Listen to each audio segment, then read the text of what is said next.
napakalaking pribilehiyo na makadaupang palad natin si Sir. Siyot na niya ang Sir Bamboo Technology po. Bamboo Technology. Ayan. Sir, naikot nyo na ba din ng buong Pilipinas? Ayan, ito, isang napakalaking pribilehiyo ni Buknoy Palaboy TV. Ayan, kakabitan na natin ng ni Buknoy Palaboy TV. Maraming salamat po at natagpuan natin. Ayan. Bamboo Technology po. Ayan, Bamboo Technology.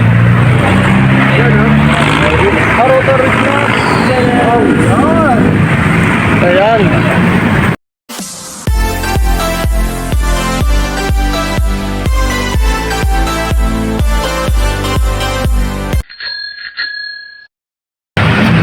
Bamboo Technology. Ayan, shoutout po sa Bamboo Technology. Location po, sir? Bayawan at saka Sambales. Ayan. Bayawan City at saka Sambales. Bamboo Technology. Ayan, pupunta sila sa Tacloban. Tacloban to. Ayan.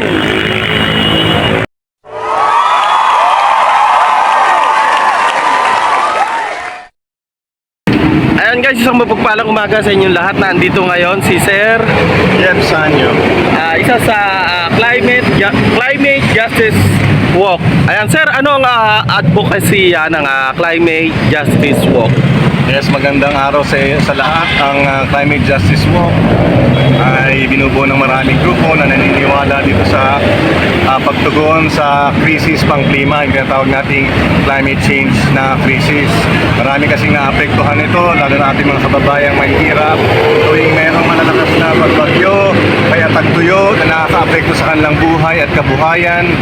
Ito po ay aming pinaninindigan bilang isang usapin ng hostisya dahil alam naman nating tao may kagagawa nito at yung mga dambuhalang korporasyon at mga gobyerno na walang ginagawang aksyon ang may pananagutan dito sa problema ng climate change.